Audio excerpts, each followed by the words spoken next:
Remember, you are not your emotion.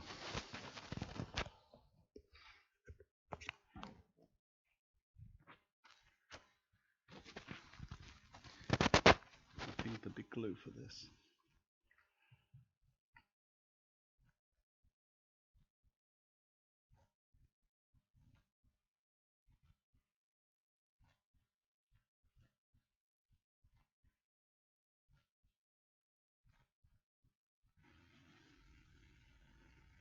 At least I did one useful thing. I glued that little thing on the end of the microphone. You're not your emotion. Because you're not your emotion, it's not necessary for you to act on the emotion. If you are not the emotion, you don't have to act on the emotion. There's a choice.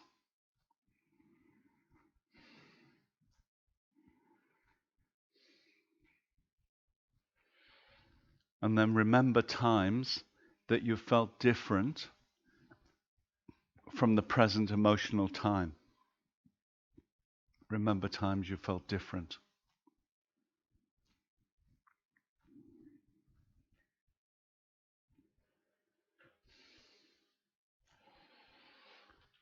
Because when we're feeling emotional, we tend to think this is it, isn't it? We sort of get totally into it, and we're in the clouds and we're in the storms, and we don't remember the happy times. We don't remember the times when we weren't like this. So if you have this example of when you were happy, not this emotion, then it can help to bring you out of the emotion. Number 4, practice accepting the emotion.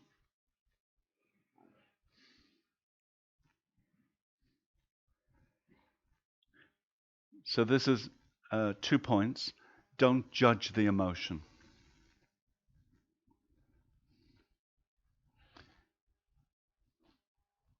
Being non-judgmental towards the emotion, we start to notice that we tend to like certain thoughts and emotions, and we dislike other thoughts and emotions. And this leads to attachment, grasping, aversion, rejection, the 2 extremes. So when our mind is caught up in attachment and aversion, there's no peace. Instead, it's better to cultivate a sense of equanimity, a non-judgmental, loving awareness and acceptance of whatever arises in the mind. So when the emotion arises in the mind, watch how your mind says, oh, that's an interesting emotion. I like that one. And there's other emotions that you don't like, so you want to reject them. But they're all just emotions. So what you're doing with this technique is not to judge the emotion, to accept the emotion, to give it space, in which case, because it's impermanent, it will go away. It will leave on its own accord. Then in the acceptance of the emotion, there might be a lesson for you, something that you can learn from the emotion.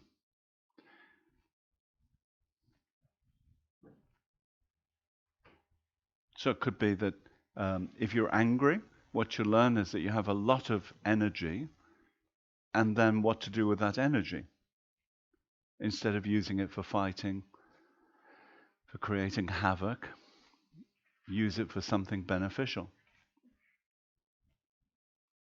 When I was a kid and I used to get angry, I used to clean the kitchen, but at 3 o'clock in the morning.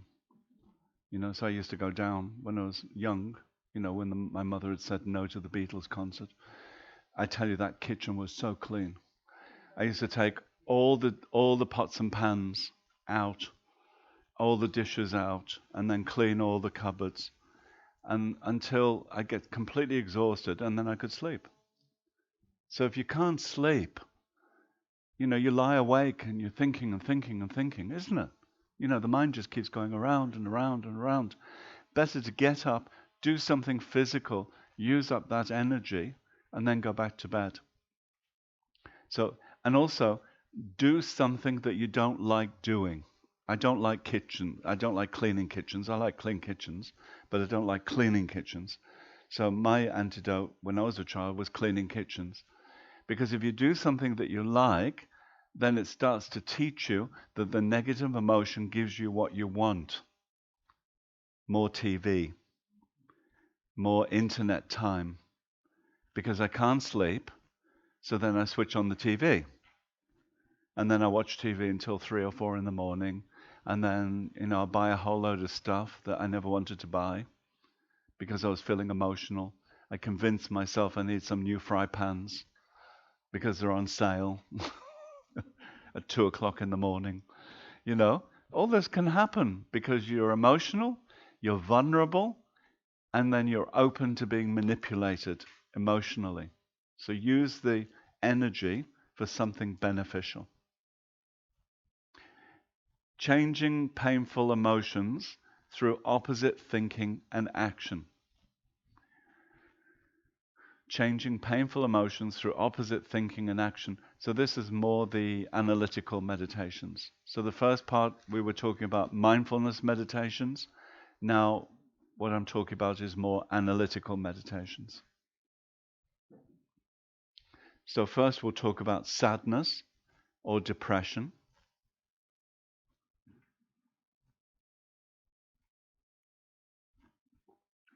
Sadness or depression. To get active. Get active. Second point, approach, don't avoid.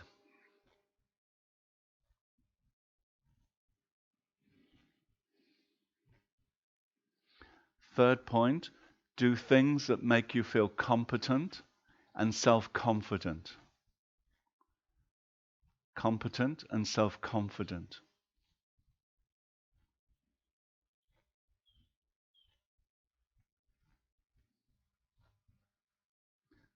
And the fourth one is do something to serve others. Serve others.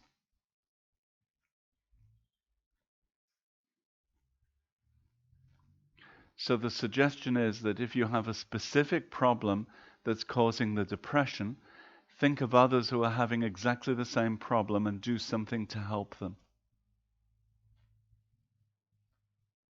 If you can find the cause of the depression. Sometimes it's grief, sometimes it's addiction. I don't know. There's so many causes, but try to find some way of giving back to those who are experiencing something similar to you. That's important. Scientist man.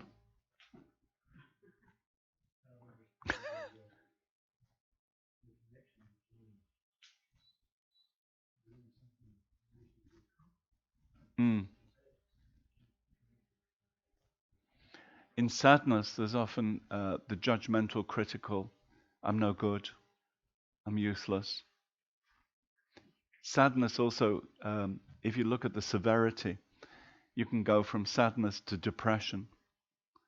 So in severity, there can be sadness, but we can come out of sadness. We can be sad and then come out, But depression, once people are in clinical depression, actually quite difficult to get yourself out of it.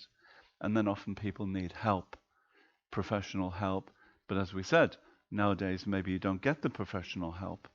You want cognitive therapy, you want some sort of professional opinion on what's going on in your life, but you can't get it. So then if you're alone and you're in sadness, there's still the potential of changing it, still the potential of bringing yourself out of it. If you get into depression, much more difficult to get out of it. So try to deal with it as quickly as possible. If you're in a relationship breakup, if you've lost your job, etc., you'll be sad. It's a correct response. But if it goes on and on and on, 1 week, 1 month, 3 months, 6 months, and it starts to be you're not eating properly, you're not exercising properly, you're not getting out of bed in the morning. We go back to the 6 that I mentioned. Look at the sleep, look at the food, etc. One of the things is What can you do to make yourself feel competent? Like, I can do this, to bring the energy up. Because when somebody's sad, they tend to look at everything as being bleak, as being no good, nobody loves me, nobody cares about me, life is terrible, what's the point in living? I think this is also how many people start to convince themselves there's no point to life, because they start with these thoughts, there's no point in living. And then when you go into depression, then it's a very deep-seated, very heavy feeling in the body and the mind that's then very difficult to change. So before you get to sadness and depression, if you work with the approaching, don't avoid, means you want to go to places where you don't have to talk to people, right? So if you have to get petrol, you'll choose the self-serve where you don't have to talk to somebody, as opposed to where you'd have to ask for the petrol.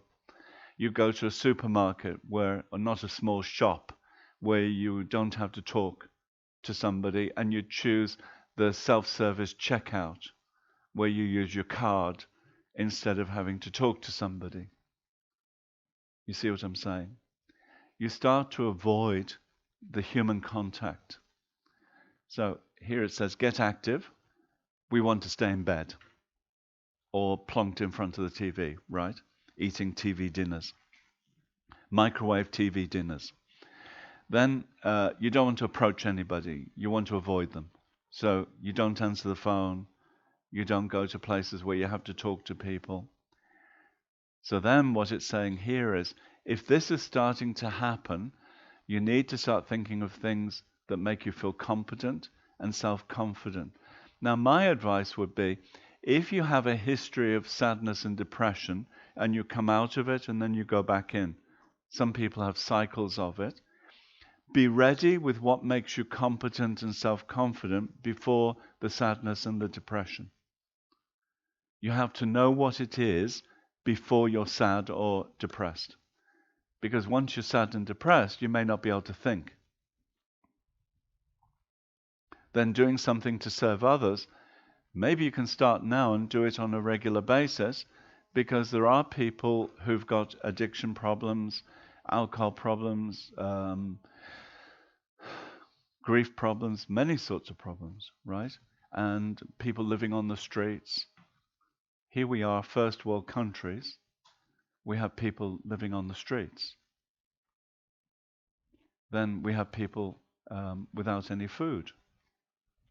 You can ask yourself why, but no point in asking why, because it doesn't solve the problem. That's a political thing. But what can I do about it to start to engage in real compassion, as opposed to compassion on the seat?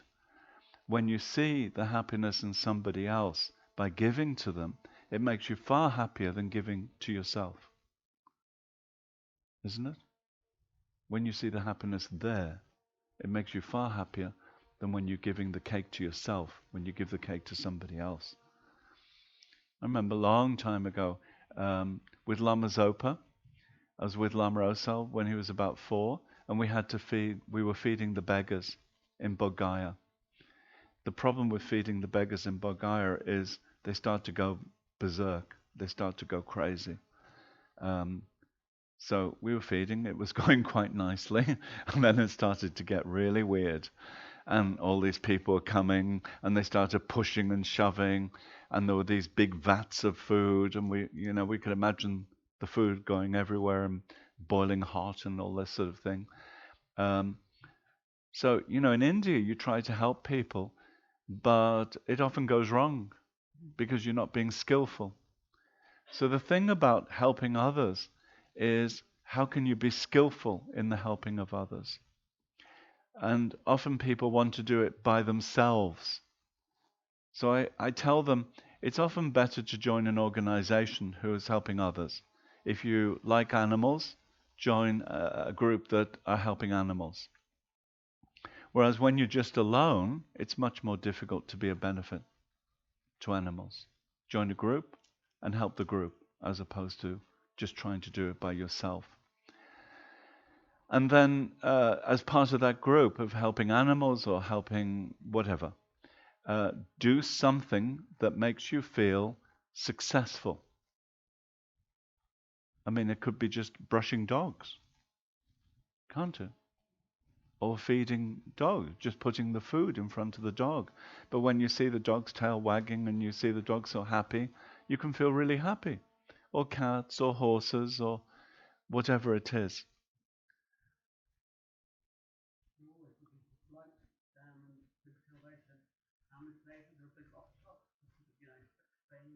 Oh, oh, that would make you feel good. You know, if you have some skill at fixing things. Yeah, yeah. So then once it's fixed and you know it's going to sell and it's going to benefit the organization, you feel better because you've given a bit of time to them and it's a useful thing. But I think have this ready for the times when you're getting sad and depressed. Don't try to think of it when you're sad and depressed. When you're sad and depressed, you can't think. And if people give you ideas when you're sad and depressed, you get really fed up, isn't it? Because you're sad and depressed, you want to be left alone. So have a plan. For those who get sad and depressed, have a plan for the times when you do get sad and depressed. Then fear or anxiety. Fear and anxiety. Do what you're afraid of doing over and over and over. So you have to confront the fear and the anxiety, and then you have to do it. Whatever you're afraid of, public speaking, being with people, whatever it is, do it over and over and over. Second point is approaching events, places, tasks, activity, people that you're afraid of and that create anxiety. So anything that creates anxiety, to approach it. I'm not quite sure about if you're really afraid of Hell's Angels and you decide to go to the Hell's Angels pub and you don't look like a Hell's Angel, whether that's going to work out. But I think, generally it could be a football match because you like football, but too many people. So how do you approach it? Maybe a smaller football match, more of a local one, less people, and build up to being able to cope with crowds. Many people are afraid of crowds. People that you're afraid of. Who are you afraid of? What are you afraid of? And how can you approach the situation? They're probably just as afraid of you as you are of them.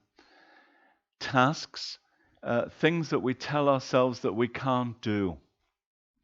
Tasks. So it could be cooking, cleaning, taking care of yourself, fixing furniture for the Salvation Army, helping a Dharma center, whatever it is. But we often say to ourselves, I can't do that. I'm no good, I'm useless. So listen to the repetitive self-talk, counteract it, and do something to counteract it. Because then the fear will be subdued and you'll have less anxiety. Do things to give yourself a sense of control and mastery. So we mentioned this before. You need to know that you're in control and that you have mastery. You can master something because then it will reduce the anxiety. When overwhelmed, when you feel that there's too much going on, make a list of small steps or tasks that you can do. So make a list. Then the following morning, do the first thing on the list. You've got no choice. You can't look at the list the next day and think, well, I can do this, but I'm not doing this. Start at the top and work downwards and just cross off each thing that you finish. So often having a list can really help because otherwise if it's all in the head, it seems like too much. Too many things to do and I don't know where to start. Make a list, small things, not major, moving house, divorce, etc., but small things, and then build up to the divorce. Build up to moving the house. Yeah? So just small things that you can achieve now. Not future projects, but things that you can achieve now. I'm going to give you this handout in a minute. But just to finish, come up with a list of 5 statements. So I want you to come up with a list of 5 statements of positive self-talk. Positive self-talk. And you need to do this before the discussion group. And then I want you to share it with the other people in the group. Because I'm sure there's some people better at this and some people not so good at this. So you can help each other. Practice saying these things in your head when you start to get negative about yourself. You have your own 5 affirmations, and then you use these affirmations when you're starting to talk down to yourself. 5 statements. Another suggestion is to set up a buddy system. You know what buddies are? Somebody that you can talk to about what's going on without any fear of judgment. So you have a friend, a buddy, that you can call and tell them what's going on, but they're not going to say, well, that's really stupid. You know, get your act together and get out of bed and find a job. You know, you don't need that sort of person because more depression, more anxiety, you know. So you need somebody who's a sounding board. And the agreement is that when they're sad, depressed, fearful, anxiety, they can call you and you can call them and you will be non-judgmental. And it's not in order to give advice, but it's just to listen. A good buddy, a good friend. Without the fear of judgment. Because once you feel the judgment, then the anxiety, the fear, depression will come back. Think of something you can do for somebody else when you start to feel depressed or anxious, and make a commitment for 1 thing a week you will do to help others. So nowadays, a lot of hospitals, hospices, aged care, there's a lot of places where they're looking for an extra pair of hands. So if you're interested in that, look into it. Animals, if you're interested in that, look into it.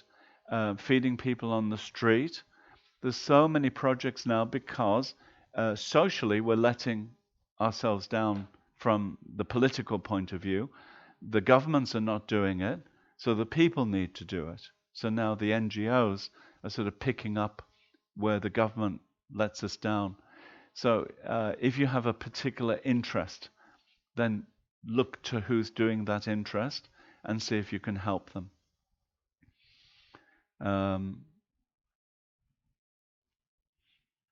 think one thing I often say to people is, when you go home, look through your house and see if you used something in the last year. And if you didn't use it, can you give it to somebody who could use it? Because often people have a spare computer, spare TV, or whatever it is. They often have stuff, and then it's just lying around and cluttering. So try to declutter slowly, not quickly you get rid of everything, but just go through the house. If you haven't used it for a year, if it's a book you were meaning to read and you've had it for 15 years, if it's whatever it is. In India and Nepal and Africa, there are projects for refurbishing computers and then using them in schools. So then if you have an old computer that you're not using anymore, there are projects that will refurbish and then use these things. So look into it. Don't just think there's nothing you can do. There is something you can do. Yeah, exactly. Yeah, exactly. But then don't get rid of all the clothes and then go and shop again. Yeah, but anyway, clothes, because we have tons. Well, I don't. As you see, I'm pretty boring. Day after day after day, same colors. But, I can remember being a layperson, you had to have this huge range, for different social occasions, and you like different colors and la la la, and stripes and checks and all this sort of thing. But actually, you buy things and often you just don't use them, you don't wear them. And so they sit in the cupboard week after week after week, year after year. So go through the cupboard, take out what you haven't used in a long time, but also don't go shopping again and replace it, because then you're consuming again, and this consumer industry has got enough business as it is. And I really like to go to the op shops. Sorry, but you've got in wherever we go, Matatuki or something. We go to the hospice op shop, isn't it? We went there. We went to another one in Nelson. I got a great jacket in Nelson without sleeves, and it's $5, wasn't it? So you can find great things, vases for flowers, stuff like that. So if you're looking for something, make your first option the op shop, because then the money goes to the project. Then you're supporting the project, and then you've got something to rejoice in, as opposed to you pay full price for it, but you're supporting the industry. Okay. Any questions? I've got papers for you. This one. This one.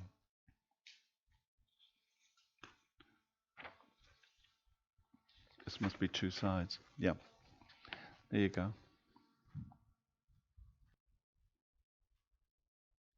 Tom. There you go. David.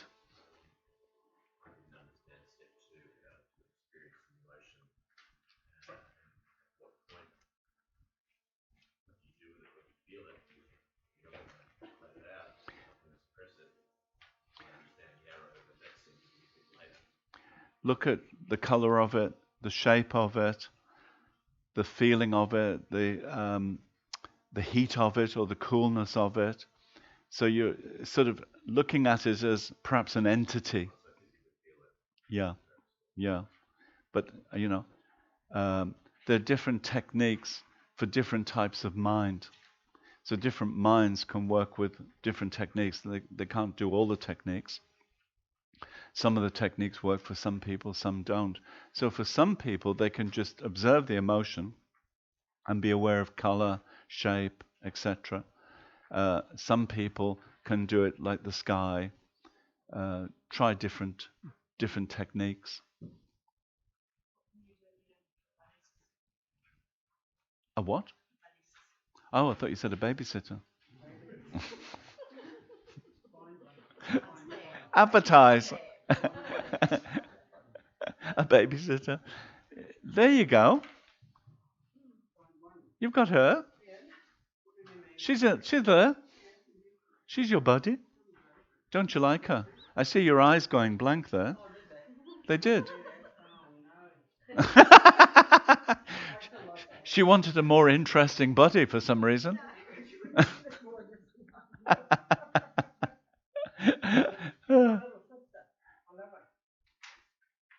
This one. Yeah. I would have thought you two are buddies. Yeah, but you call. You call. You just call. You don't need them with you.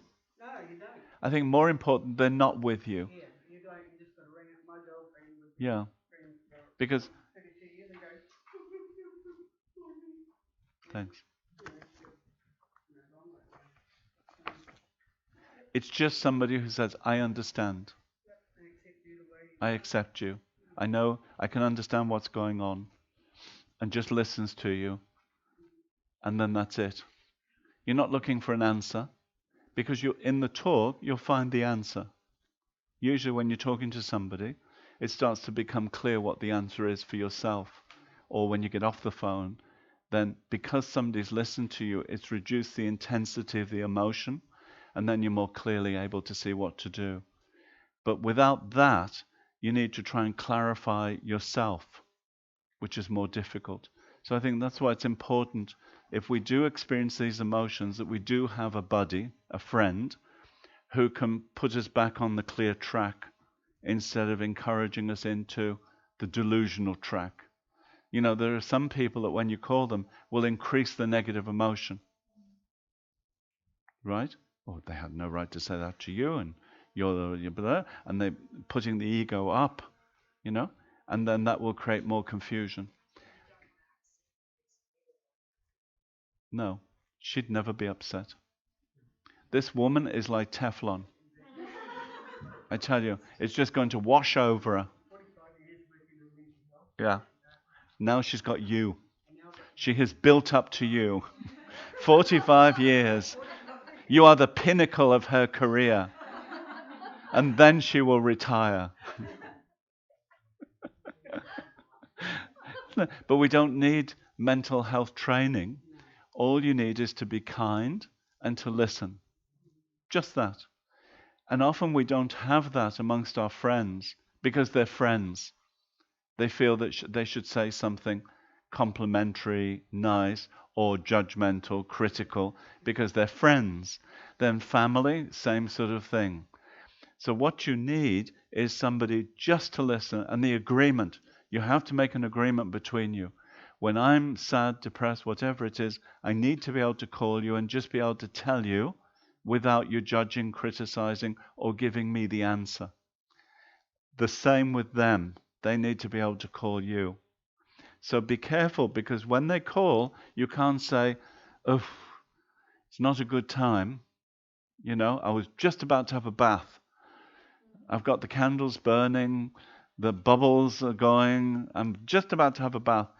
They're the most important thing when they call, because that's your agreement between you. You know, when I need you, you're there. And it doesn't happen often, but you just need that safety to know that caring person is there who won't judge you. And then you start to change yourself.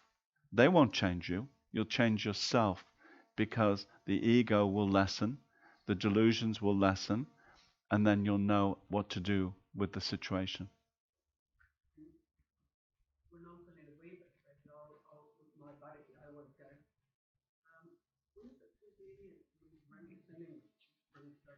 Yeah, it's a good idea.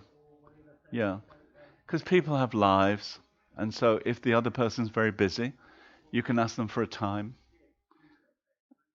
Otherwise, you call, and like I said, you know, they could be in the middle of something, and then they go, oh, it's okay, you know, but you know it's not really okay that you're intruding.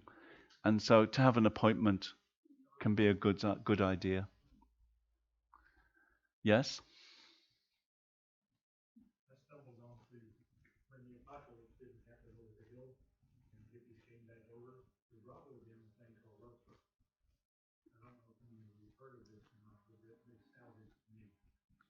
Love circle.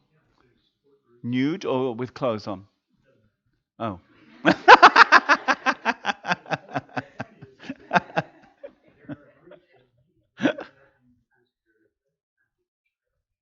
Yeah. To have a buddy. I don't know if I'd like a nude buddy though. I don't know.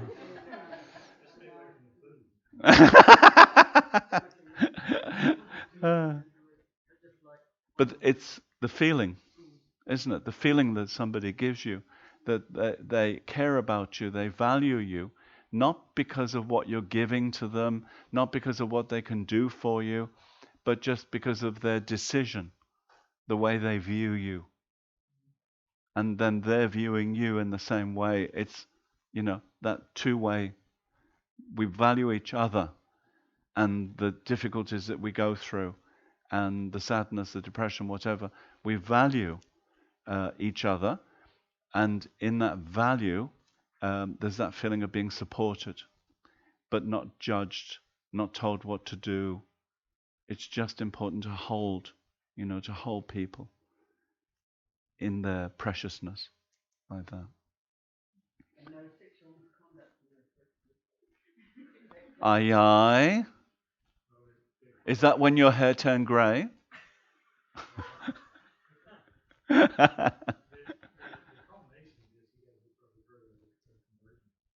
No, I don't think we have. You're talking to a lot of innocent people here, you know?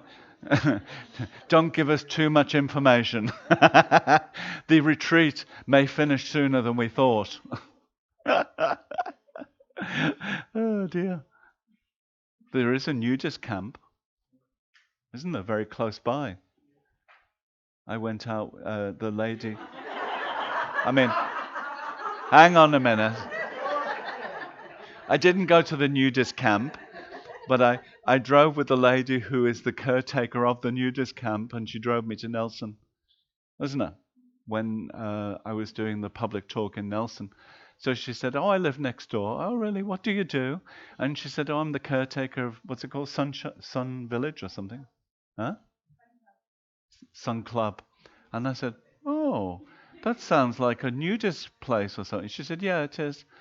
"Oh, how is it to be a caretaker of a nudist club? Are you nude?" And she said, "No." So how does that work? It was quite an interesting conversation all the way to Nelson, trying to figure out how do you do these things and what do you do.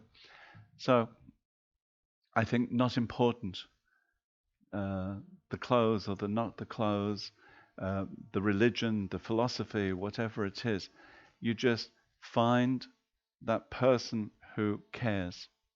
It's important for everybody to have a person who cares in their life.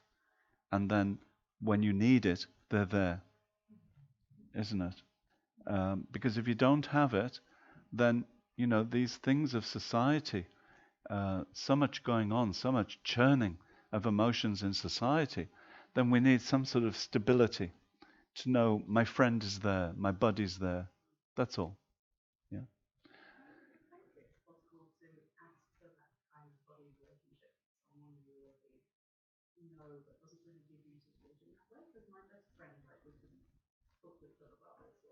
Hmm.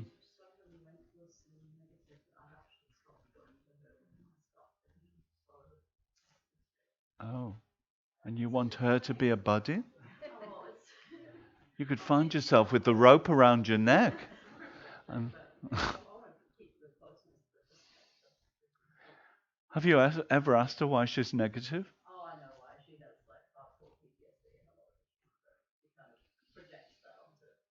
Yeah, yeah, yeah. So then you understand where she's coming from, that she's got her own stresses and anxieties.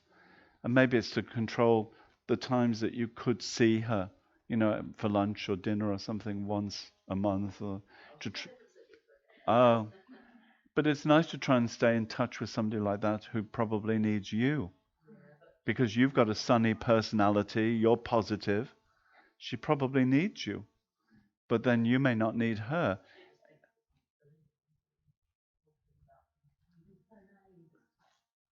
Yes, you're living in la la land, right? So it's those two opposite views. Actually, she's very good for you. In Buddhism, it says your friends can destroy you, your enemies can really help you, because the friends can stroke your ego, and you get more and more attached to that feeling of the ego being stroked, whereas the enemy is pointing out the faults and the problems.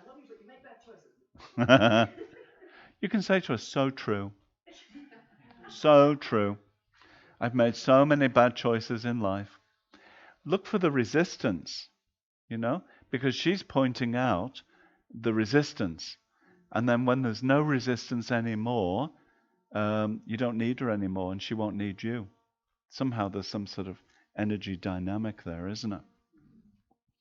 So what you've got, David, you again. Go on. I see point two in the countering fear and anxiety. Sounds to me like something I would imagine is immersion therapy, as in you're afraid of, you've got social anxiety, for example, you're afraid of crowd, so you can overcome by immersing yourself. Go to the crowd. Yeah. So in a clinical situation, that would be the practitioner would describe an appropriate setting for the person, Yes. and therefore the person doesn't have to make a choice. If the person made the choice and made the wrong choice, Yeah. there's no guarantee that that's not going to compound that negativity. Yeah. So do you think people are the right people to make their own choices when they're consumed with fear in the first place?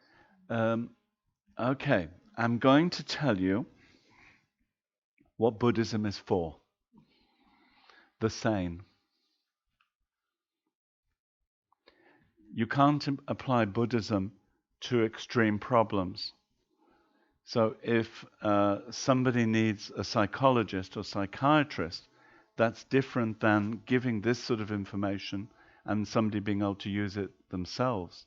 The degree is quite different. So what you're describing is somebody who needs clinical help, as opposed to somebody who can take this on and they're not such extreme problems. Is it? I think a lot of people are afraid of crowds. I'm afraid of you people. How I get in this room every day, I don't know. They push me, you know.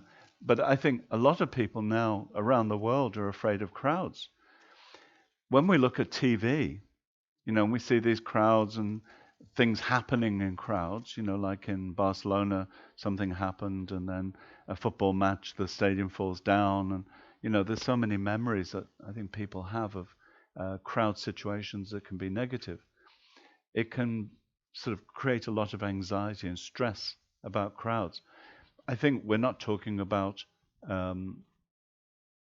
maybe the same intensity as what you're mentioning, but you know, I would say, and it's maybe horrible to say, but it said that Buddhism is for the sane, and then but Buddha said, on the other hand, we're all insane because we don't understand reality. But we have to be able to apply these principles to our mind without cheating ourselves. And I think that's perhaps the key. If you're cheating yourself, if you don't know how to use what we're discussing, then you need an expert, you need a trained person who can spot the fact that you're cheating yourself and that you would perhaps choose the football crowd because that's what you're comfortable with, but you wouldn't choose the cricket crowd because it's what you're not comfortable with. Like that. Yes, I think often that's important. And I say to people, you know, if you feel that these things are beyond yourself, you need a professional. You know, the problem with Buddhism is you're alone. In the past, you would have a guru, but often people don't anymore. And so they can get to the point of thinking, well, I don't know what to do anymore, but they don't know who to ask. Then what do you do? So I think don't avoid cognitive therapy or psychiatry or psychology, whatever's appropriate for you that helps you to make wise decisions to be able to move forward. There's nothing wrong with that. I think Buddhism and psychology go very well together, but there's some point maybe where they diverge, you know, where you take self-responsibility, then maybe they diverge. Okay, so we've got 10 minutes. You have steps for, who am I ignoring? Something that Pema Children said about going towards your fear. Yeah. You can slide towards it. You can tiptoe towards it, but keep doing it. Slide or tiptoe?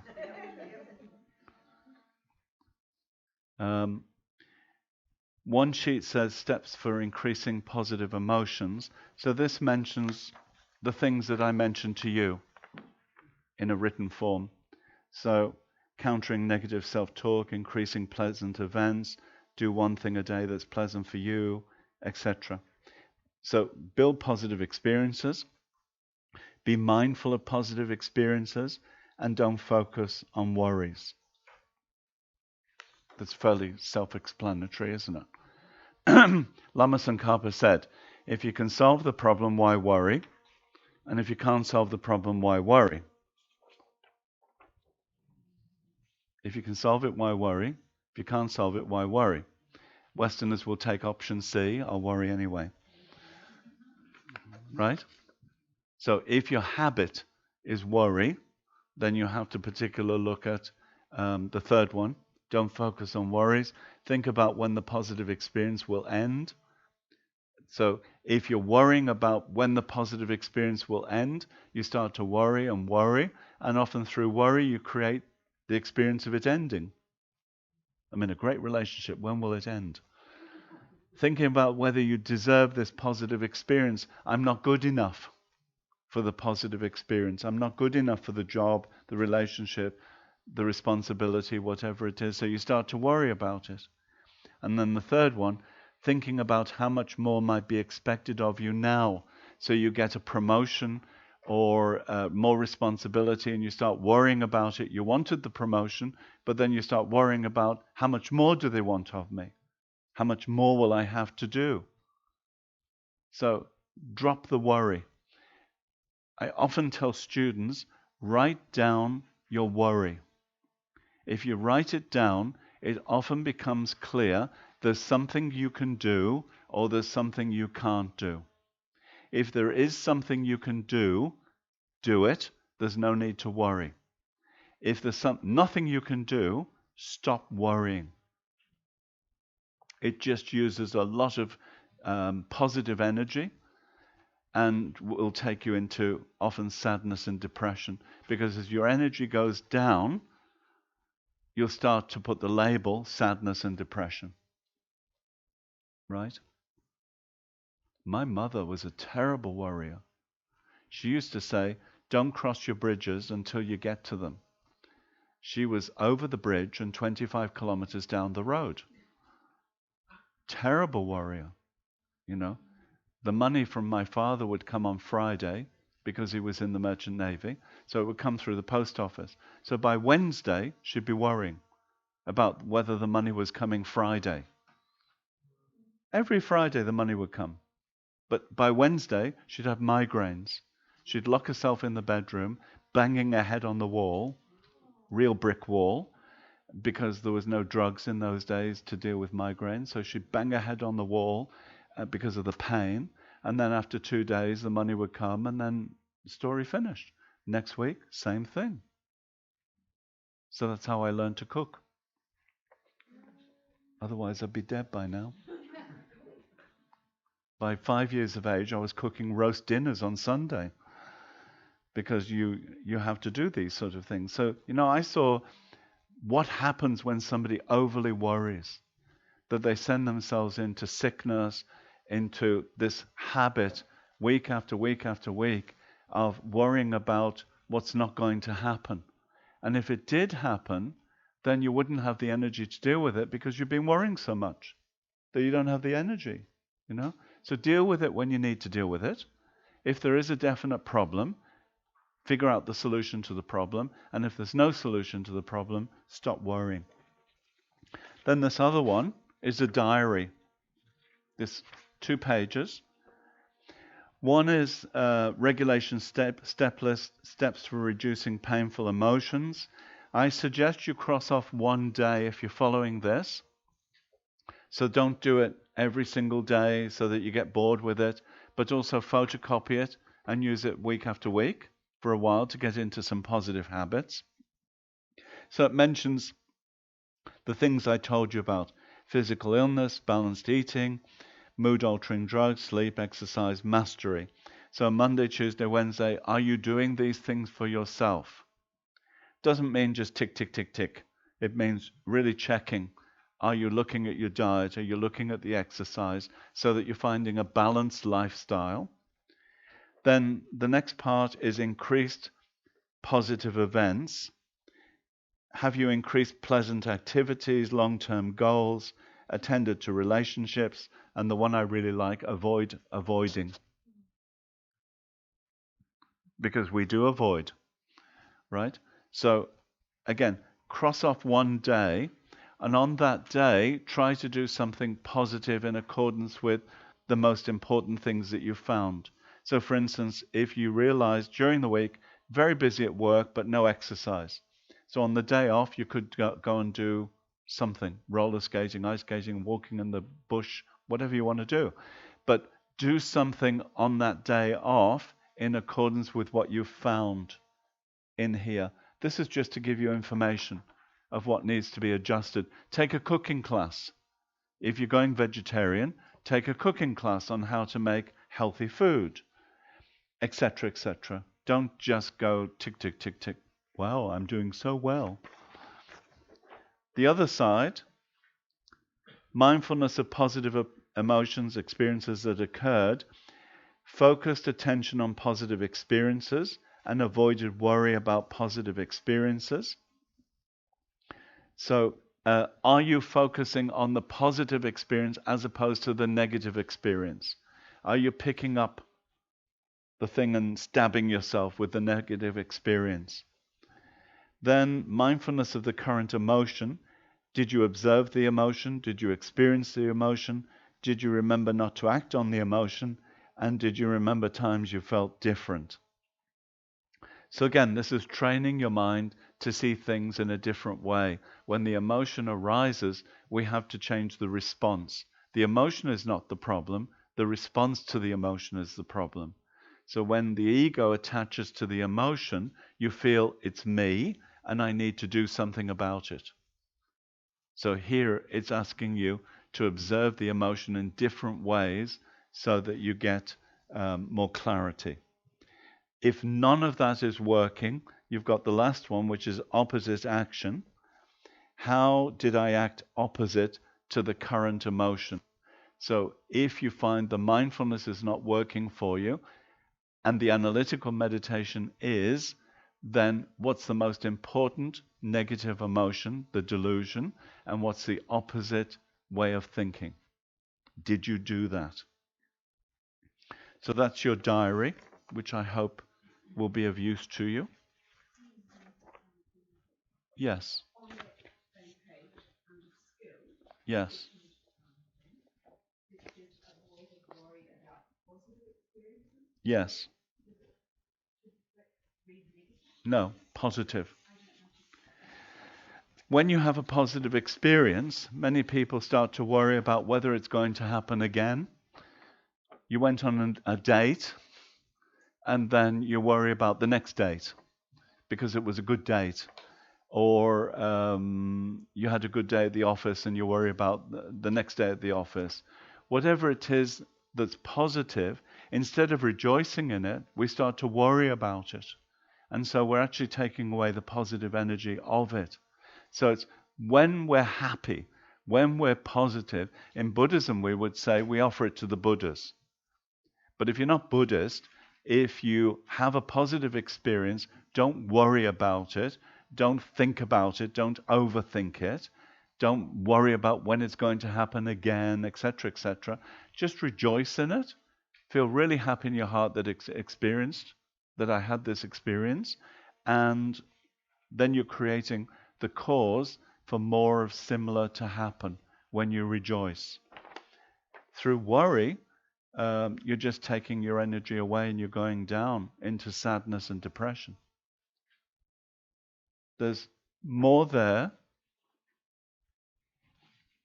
and more here. I don't want to see one paper left, people.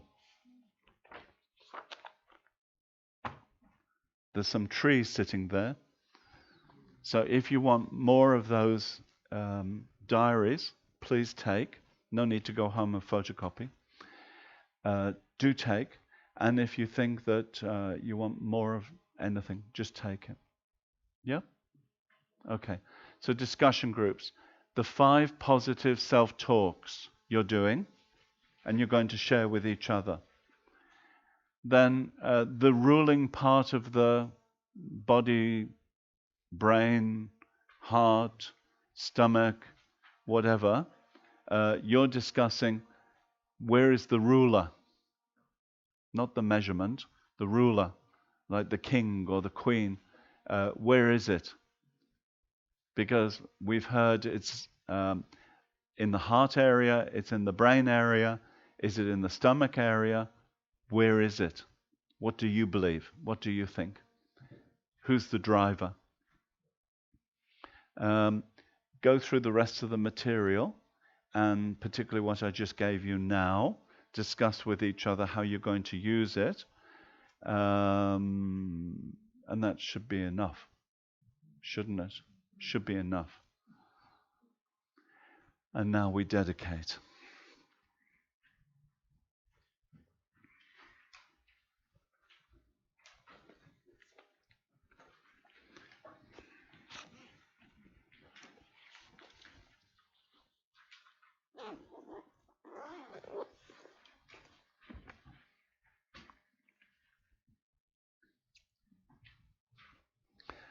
So please to think about the fires in New South Wales and Queensland that are out of control at the moment and getting worse. So please to dedicate for all the beings who are suffering from that and have died from that, and may there be timely rains, and not too much rain, but also not too little, so that they can resolve the situation. May all beings everywhere, plagued by sufferings of body and mind, obtain an ocean of happiness and joy by virtue of my merits. May no living creature suffer, commit evil, or ever fall ill. May no one be afraid or belittled, with a mind weighed down by depression. May the blind see forms, and the deaf hear sounds. May those whose bodies are worn with toil be restored and finding repose. May the naked find clothing, the hungry find food. May the thirsty find water and delicious drinks. May the poor find wealth, those weak with sorrow find joy. May the forlorn find hope, constant happiness and prosperity. May there be timely rains and bountiful harvests. May all medicines be effective, and wholesome prayers bear fruit. May all who are sick and ill quickly be freed from their ailments. Whatever diseases there are in the world, may they never occur again. May the frightened cease to be afraid, and those bound be freed. May the powerless find power, and may people think of benefiting each other. For as long as space remains, for as long as sentient beings remain, until then may I too remain, to dispel the miseries of the world.